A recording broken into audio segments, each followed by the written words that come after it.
Voici quelques extraits, 3 passages, d'abord à la page 191 et 192, pour parler des autres, les faux chrétiens, c'est-à-dire tous ceux qui ne sont pas les étudiants de la Bible, hein, avec M. Russell, mouvement qui plus tard s'appellera les témoins de Jéhovah. La plupart des chrétiens de nom, entre parenthèses, connaissent peu les réels combats spirituels et les victoires de l'esprit, parce qu'ils ne se sont jamais véritablement consacrés et n'ont jamais reçu le Saint-Esprit de la vérité. Je rappelle qu'il parle là donc de dizaines de millions de personnes qui ont vécu depuis la Pentecôte ou le canon des Écritures, on ne sait pas trop. Hein. En tout cas, lui, il est fort, il sait cela. Il est au courant. Hein. Nous, non, mais lui, oui. Hein. Les uns se sont consacrés à une secte, alors ce mot à l'époque, c'est-à-dire une branche du christianisme, hein, il n'y avait pas encore la connotation négative qu'il y a aujourd'hui. S'il y avait cette connotation, bien sûr, cela prêterait à sourire ou à pleurer, on ne sait pas trop. Mais à l'époque, c'est uniquement dans le sens d'une branche dissidente, entre guillemets, du christianisme. Et ont acquis par là un esprit sectaire, un esprit d'amour, de dévouement, de serviabilité, de sacrifice pour leur secte. Voilà. Donc, on est dans ces passages qu'on pourrait classer dans le passage l'hôpital qui se moque de la charité. Hein. D'autres ont reçu et accepté un ou plusieurs principes moraux pour leur idéal et se sont promis de ne jamais s'en écarter. Alors à chaque fois qu'ils parlent des gens, on ne sait pas qui, quelle église, quelle personne. C'est quelque chose de très général, mais il n'y a jamais de citation claire. On englobe tout le monde, hein, c'est plus facile. Hein. Ils reçoivent l'esprit de moralité, l'esprit de satisfaction de soi-même, l'esprit de ceux qui se croient justes. D'autres se sont voués au culte de certaines vertus qu'ils adorent et dont ils reçoivent l'esprit, la patience par exemple, et ils sont satisfaits lorsqu'ils ont atteint un certain degré de patience et son esprit. D'autres encore se consacrent à travailler entre guillemets pour Jésus, donc les guillemets sont là pour dire qu'en fait c'est un faux travail, hein, pour Jésus et ne paraissent satisfaits que lorsqu'ils sont dans un tourbillon d'activités fiévreuses. Peu leur importe le genre de travail auquel ils se livrent, pourvu que ce ne soit pas servir ouvertement Satan. Donc ça veut dire que peut-être cela est permis si ce n'est pas ouvertement, que le travail abonde et qu'ils aient une position bien en vue. Donc là, on a des gens qui sont partiaux, sectaires, repliés sur eux-mêmes, très orgueilleux, très prétentieux. Ça fait partie des nombreux endroits où on parle de l'ensemble du christianisme que l'auteur appelle chrétienté.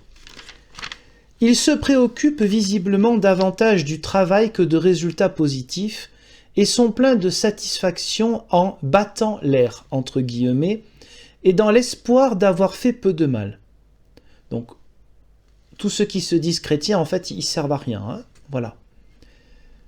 Prendre le temps d'étudier la parole de Dieu, de s'assurer quels sont les ouvriers que Dieu recherche et quel travail il leur impose, leur paraîtrait une violation de leur contrat de consécration, car ils se consacrent pour travailler et ne sont contents que dans une fièvre d'activité dévorante.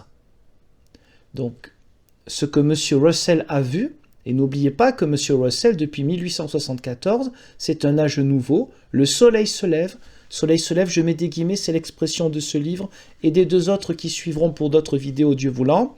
Le soleil se lève depuis 1874, donc ce monsieur a vu que, par exemple, puisqu'il habite aux États-Unis d'Amérique, dans aucune église protestante, personne ne lit la Bible. Voilà, par exemple. Hein. Personne ne prend le temps d'étudier la parole de Dieu. Sauf peut-être les érudits qui font un travail pour créer des dictionnaires, des éditions du Nouveau Testament grec, etc., qui l'utilisent, bien que ces érudits soient, c'était la vidéo d'avant, d'horribles trinitaires, là ça ne pose pas de problème. Continuons, car je sais que je suis toujours un peu trop long. S'ils se consacrent à une œuvre de tempérance, entre guillemets toujours, hein, C'est-à-dire que lui ne reconnaît pas forcément que ce soit une véritable œuvre de tempérance. Ils prennent l'esprit de cette œuvre et reçoivent les bénédictions qui sont attachées à cette œuvre. S'ils se consacrent, en italique, à des œuvres de réforme sociale, ils acquièrent l'esprit de réforme sociale et les bénédictions qui en découlent. La question sociale, nous y reviendrons un peu plus tard, c'est très intéressant. C'est très parlant et affligeant, bon. Toutes ces consécrations et les esprits aux dispositions spirituelles qui en résultent ont à la fois de bonnes et de mauvaises influences. Chacune d'elles vaut évidemment mieux qu'une consécration au mal et à l'esprit du mal. On vous remercie, monsieur Russell. Mieux également qu'une consécration à soi-même et à l'esprit d'égoïsme qui l'accompagne. Pourtant, à la page précédente, eh bien, il s'agissait de se montrer, mais bon. Là, on a oublié déjà l'égoïsme de la page précédente, d'accord? Et infiniment mieux qu'une vie sans but. Merci. Consacrée à ne rien faire du tout. Mais aucune d'elles ne peut être comparée à la consécration enseignée dans les Écritures et que notre Seigneur Jésus, le Rédempteur du monde, a réalisée. Lui l'exemple de son corps, l'Église. Par cette consécration seulement, un cœur peut recevoir le Saint-Esprit, l'esprit de vérité qui n'est pas accordé au monde. Très clair que les dizaines de millions, alors évidemment le chiffre ne fait pas la vérité, je veux juste dire là qu'un seul homme, depuis 1874, lui, il a vu que des dizaines de millions d'autres, en fait, ils faisaient partie du monde et n'étaient pas des vrais chrétiens. C'est important de lire cela car ce sont des textes qui ont plus... Celui-là, il date de 1916, deuxième édition, donc il a plus de 100 ans. C'est intéressant de voir d'où vient ce mouvement, ce qui est dit dans les textes officiels. Ce n'est pas ce qu'on raconte de ce mouvement, c'est ce qui est dit par le fondateur. Deuxième extrait, il recommande plutôt, c'est le protestantisme, nous sommes à la page 110 et 111, un relèvement social, je vous ai parlé tout à l'heure de la question sociale dans une autre vidéo, ce sera dans celle-là, un relèvement social où les responsabilités et péchés individuels sont laissés de côté et où les conditions collectives seules entrent en jeu. L'extérieur de la société humaine. Dans l'optique, on va dire théorie, parce que ce mot il aime bien, dans la théorie de cet auteur, le fait de s'engager pour la société n'a strictement rien à voir avec le fait de vivre sa foi. Je tiens à dire cela et peut-être à le redire, quitte à le répéter avec les 2 prochains livres dans ces vidéos, car il est important que les gens soient au courant de cela, de ces bases, de ces textes officiels. Il est important aussi que les gens qui sont des élus se rendent compte un petit peu de la diversité des croyances et de la mentalité qui est là derrière. Mais une dernière page, la page 240, pour un dernier extrait de cette vidéo.